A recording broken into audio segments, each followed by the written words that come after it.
ನಮಸ್ತೆ ಎಲ್ರಿಗೂ. ನಾನು ನಿಮ್ಮ ಡೈಟಿಷಿಯನ್ ಸಂಗೀತ.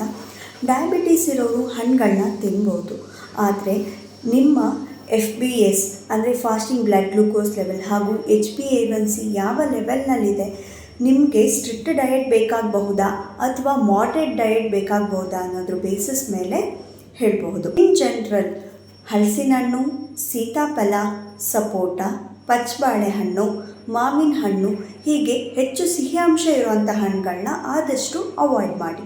ಮಿಕ್ಕಿರುವಂತಹದ್ದು ಸೇಬಾಗಿರ್ಬೋದು, ಪಪ್ಪಾಯ, ಕಿತ್ತಳೆ ಹಣ್ಣು, ಮೋಸಂಬಿ, ಪೈನಾಪಲ್ ಈ ರೀತಿಯ ಹಣ್ಣುಗಳನ್ನ ತಗೋಬೋದು. ಆದರೆ ದಿನಕ್ಕೆ 100 ಗ್ರಾಮ್ಸ್ ಅಷ್ಟನ್ನು ತಗೊಳ್ಬೇಕಾಗತ್ತೆ. ಜೊತೆಗೆ ನೀವು ಯಾವ ಟೈಮ್ನಲ್ಲಿ ತಗೋತೀರ ಅನ್ನೋದು ಕೂಡ ಇಂಪಾರ್ಟೆಂಟ್ ಆಗುತ್ತೆ. ಆದಷ್ಟು ನೈಟ್ ಟೈಮ್ ಅವಾಯ್ಡ್ ಮಾಡಿ. ಇನ್ ಬಿಟ್ವೀನ್ ಮೀಲ್ಸ್ ಅಂದರೆ ಮಾರ್ನಿಂಗ್ ಬ್ರೇಕ್ಫಾಸ್ಟ್ ತಿಂದಿರ್ತೀರ, ಇನ್ನು ಲಂಚಿಗೆ ಗ್ಯಾಪ್ ಇರುತ್ತೆ. ಸೊ ಆ ಒಂದು ಗ್ಯಾಪಲ್ಲಿ ನೀವು ಫ್ರೂಟ್ಸ್ನ 100 ಗ್ರಾಮ್ಸ್ ಅಷ್ಟು ಕನ್ಸ್ಯೂಮ್ ಮಾಡ್ಬೋದು.